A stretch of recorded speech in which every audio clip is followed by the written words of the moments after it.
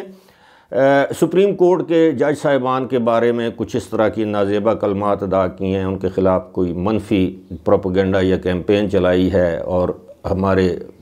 ریاستی اداروں کے خلاف کیمپین چلائی ہے۔ سپریم کورٹ کے چیف جسٹس نے کہا کہ بظاہر ایسے لگتا ہے کہ معزز عدلیہ کا کندھا استعمال کیا گیا۔ انہوں نے استفسار کیا ایف آئی اے سے کہ آپ کو کسی جج نے شکایت کی ہے، کسی ملٹری آفیسر نے شکایت کی ہے، کسی اور آفیسر نے شکایت کی ہے، تو آپ بتائیں شکایت کنندہ کون ہے؟ تو وہ نہیں بتا سکے، تو اس لیے چیف جسٹس نے کہا کہ جناب آپ نے تو ہمارا کندھا استعمال کیا ہے، اور یہ بھی عدلیہ کو بدنام کرنے کی ایک کوشش یا سازش ہو سکتی ہے یا تھی۔ کہ مثال کے طور پر پوری صحافتی برادری میں یہی تاثر گیا کہ شاید چیف جسٹس نے یا سپریم کورٹ کے کسی جج صاحب نے ایف آئی اے سے کہا ہے، ہدایت کی ہے کہ اسد طور کے خلاف کیس درج کیا جائے، ان کو گرفتار کیا جائے۔ بہرحال میں ایک چیز یہاں پر واضح کرنا چاہوں گا، یا بلکہ ایک چیز آپ کو بتانا چاہوں گا کہ یہ نگراں حکومت کے، جب وہ نگراں حکومت تھی اس دور میں یہ سب کچھ ہوا، اور نگراں حکومت میں جو وزیر اطلاعات تھے، اب سب جانتے ہیں کہ مرتضیٰ سولنگی تھے، جو کہ خود پیشے کے لحاظ سے ایک صحافی ہیں، اور یہ مرتضیٰ سولنگی کے جو کریئر ہے یہ اس پر ایک انتہائی بدنما داغ ہوگا، کیونکہ جب وہ نگراں وزیر اطلاعات و نشریات تھے مرتضیٰ سولنگی، اسی دوران نہ صرف اسد طور کو گرفتار کیا گیا بلکہ وہ عمران ریاض کو بھی گرفتار کیا گیا۔ اب یہ بھی کہا جا سکتا ہے کہ جناب چونکہ یہ پیکا کے تحت وہی جو بدنام زمانہ قانون ہے اس کے تحت ان کو گرفتار کیا گیا، ایف آئی اے نے گرفتار کیا، قانونی تقاضے پورے کیے گئے، حالانکہ آپ کو پتہ ہے جیسا پاکستان میں ہوتا ہے، اگر وہ مرتضیٰ سولنگی اگر ان کی گرفتاری کو، ان کے کیس کو نہیں روک سکتے تھے تو کم از کم وہ احتجاجاً استعفیٰ دے دیتے۔ ویسے بھی ان کی وزارت کو تو مہینہ بھی نہیں باقی رہا تھا یا کچھ دن تھے، تو کم از کم مرتضیٰ سولنگی جیسے سینئر جرنلسٹ اور ایک دبنگ انسان کے طور پر وہ جانے جاتے ہیں کہ ہمیشہ انسانی حقوق کی بات کرتے ہیں، ہمیشہ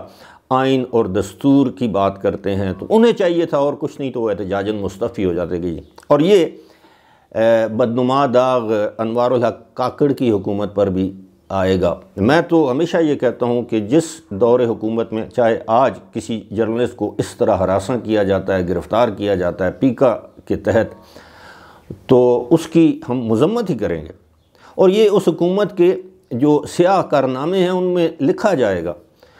دوسری جانب کیا اسد طور، اچھا اس دوران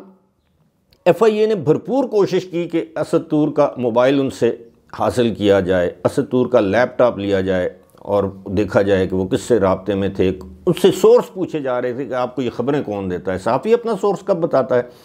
نہ اس سے پوچھا جا سکتا ہے۔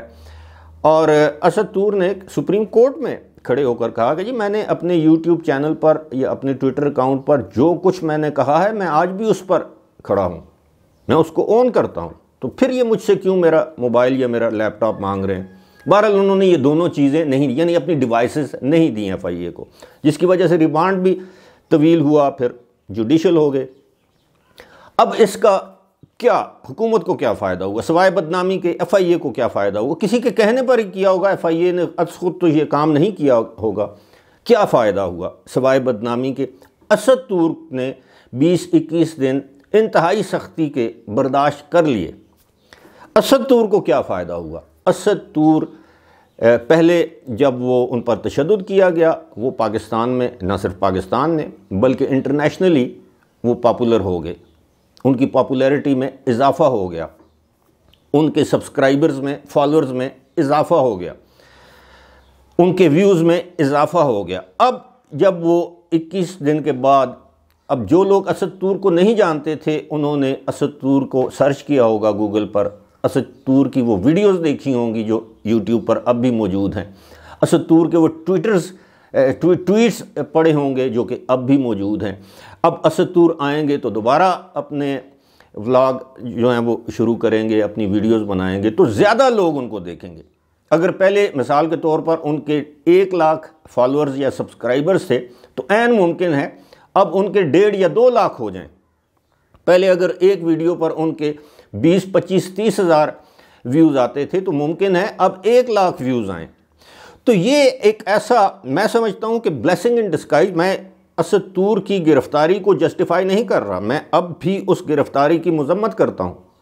ہمارے دوست ہیں، کولیگ ہیں، لیکن ایک ایسا کام کرنا، بدقسمتی سے ہمارے جو ادارے ہیں وہ بعض اوقات شاہ سے زیادہ، شاہ سے وفاداری میں اتنے آگے چلے جاتے ہیں کہ بجائے اس کے کہ وہ اپنے وہ مقاصد حاصل کر سکیں جو وہ کرنا چاہتے ہیں، نہیں، وہ چیزیں بیک فائر کر جاتی ہیں۔ اب آپ دیکھیے گا کہ اسد طور کے ویورز میں بھی اضافہ ہوگا، فالورز میں بھی اضافہ ہوگا، اور ان کو لوگ زیادہ دیکھیں گے، زیادہ سنیں گے کہ یار کچھ تو ایسی بات ہے جو یہ بندہ سچ کر رہا ہے، جس سے حکومتی یا حکمران حلقوں کو تکلیف ہوتی ہے، کیونکہ ہم لوگوں میں سچ سننے کی سکت یا ہمت نہیں ہے۔ بہرحال جی، آل دا بیسٹ فار اسد طور۔ ہم ان سے ہمدردی کا اظہار بھی کرتے ہیں، یکجہتی کا اظہار بھی کرتے ہیں، اور ہم امید کرتے ہیں کہ وہ بلو دی بیلٹ، میں نہیں سمجھتا کہ انہوں نے کبھی کسی کو ہٹ کیا ہو، لیکن ہم امید کرتے ہیں کہ وہ سچ بولتے رہیں گے، مخصوص جسے کہتے ہیں نا حدود اور قیود کے اندر، اور اپنی یہ جو ان کا جو ایک انسانی حقوق کے حوالے سے اور شہریوں کے حقوق کے حوالے سے، آئین اور قانون کی جو ہے وہ علمبرداری کے حوالے سے، یا آئین اور قانون کی بالادستی کے حوالے سے جو ان کا نظریہ ہے اس پر وہ قائم رہیں گے۔ صحافتی زندگی میں انسان پر سختیاں بھی آتی ہیں، لیکن بات وہی ہے، تندی باد مخالف سے نہ گھبرائے عقاب،